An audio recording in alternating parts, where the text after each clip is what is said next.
Hi, you are listening to StayAWhilePodcast. I'm your host, Tommi Vincent. Today's episode, Stay a While Draft Edition, was recorded live at the Power Players Awards and Mastery Reception at VU Studio in Las Vegas, Nevada.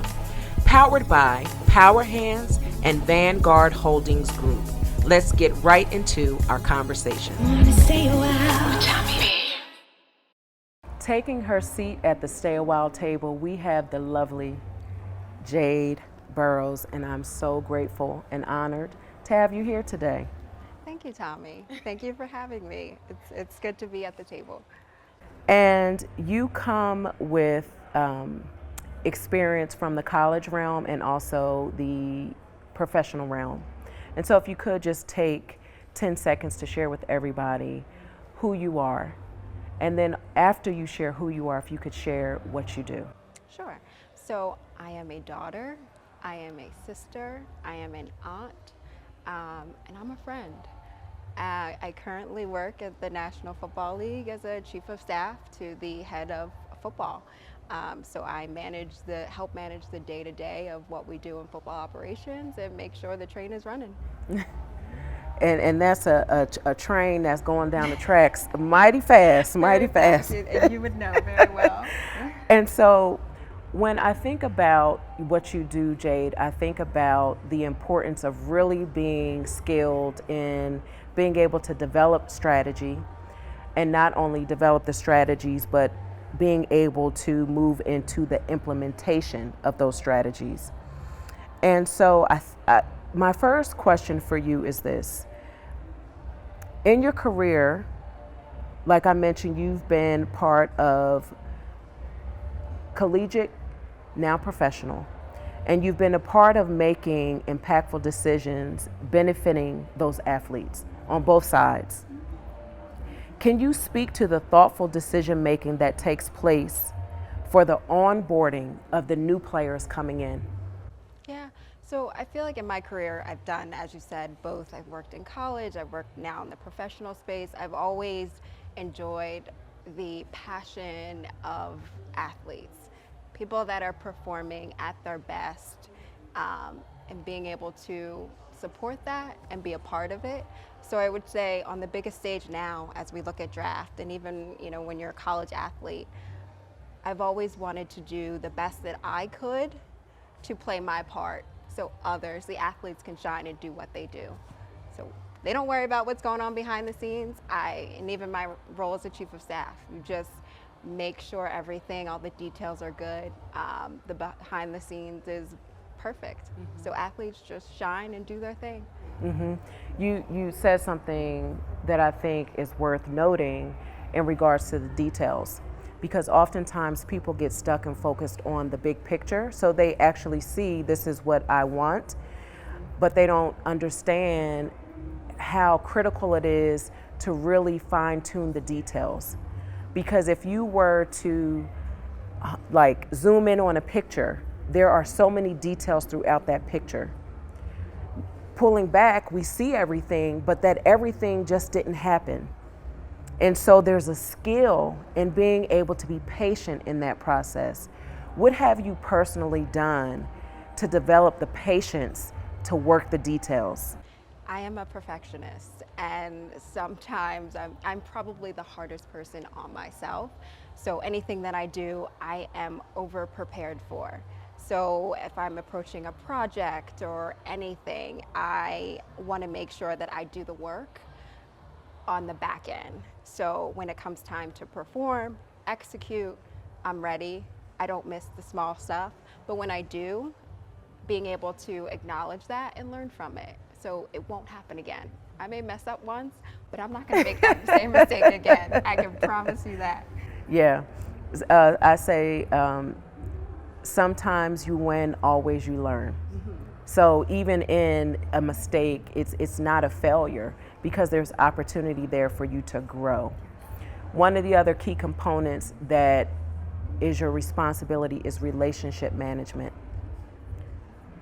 This is such a skill that if you aren't equipped and understand the significance of that, you'll go through your career, through life. The young men coming into the NFL, they'll just keep stepping past people that ultimately, when it's all said and done, it's a full circle. You come back to those relationships. What's something you can share about managing relationships so that you're building them instead of treating them like transactions? Yeah, so I come from a big family. I'm one of 7 children, and within that big family, there are so many different personalities. So I've always learned how to deal with multiple people and meet them where they are. So even in my professional life and how I deal with people, it's always making sure that people feel comfortable.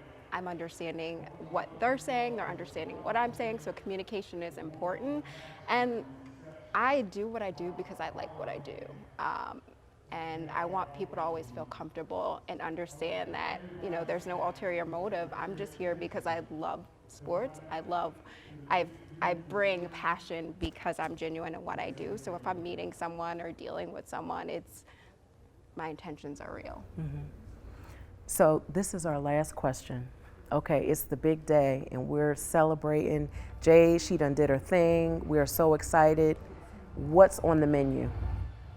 The menu from a food standpoint? What are we eating? Because we're celebrating. What are we eating? Oh my God, lots of food. What are we eating? It depends. Are we snacking? No, this is to celebrate. If you could have anything you wanted during your celebration dinner, what would Jade want on the menu? So it's not about what the other people want. What do you want? So I will equate this to, so every year for our birthdays growing up, my mom would make whatever you want. It was your day, it was your birthday dinner. And I love my mom's lasagna. So my mom knows this. If I'm coming home, she knows I want her lasagna. So that would be the main course for my celebration dinner. I love lasagna, and I love that because it's a family style meal. Yes. So I can appreciate that. Well, Jade, thank you so much for coming and joining me at the Stay a While table. I enjoyed speaking with you today. Yes, you too. Thank you, Tommi. Appreciate it. Come on and stay a while, Tommi. Danyel Surrency Jones, I want to welcome you to the Stay a While table. I am delighted that I have an opportunity to have a conversation right here at your event. Tell us where we are today and what is taking place. Well, Tommi, I'm honored. Anytime that I can sit on the same couch with you, it is a privilege. But to have you be a part of our first annual Power Players Award and Mastery Reception here in conjunction with the NFL Draft in Vegas is monumental. I mean, the fact that we're sitting here based on an idea that came about maybe 52 days ago, I'm not counting, but 52 days ago, and we were able to put together an amazing team around a mission to change the narrative and help people in general and our athletes build assets around innovation, community, and wealth. And to do it here in View Studios, I mean, this is incredible. So I am happy to have your voice in the room to be a part of this. So I'm honored. You know, for me personally, that this space of really creating a situation where the room, the environment has been cultivated to really uplift and to pour into the men that are coming into the National Football League and creating positive, transformative change in their life and empowering them with information. I'm all about that. Yes. And this space, if you're listening and you can't see what I see, this dome that we're in, it is absolutely phenomenal. It is. And I'm grateful for the opportunity. Now, you talked about what this event is. Yes. Tell everybody who you are so they understand the power that is sitting at this table today. You know, Tommi, at the end of the day, and I've talked about this, I'm a vision chaser. I am so proud that God gives me visions on how I deliver impact into this world, right? So I am a CEO of Powerhandz. I'm the president of our Power to Give Foundation, but I'm a mother. I'm a mother to amazing kids. I'm a wife who is celebrating a decade of marriage that I am so excited about. And congratulations on that. Thank you. I'm a servant leader. I am really just trying to chase the gifts and the vision that God has given me in order to serve. that's who I am. And that's how we came about with this event. I look around and we see an opportunity for change. We see an opportunity for these athletes who have amazing gifts to then create access for themselves and others. I talk about when you lift the performance of one, it ignites and inspires for all. And that's what we're trying to do. We're trying to educate, pour into them, help them convert their gifts into assets for us as a community to do better.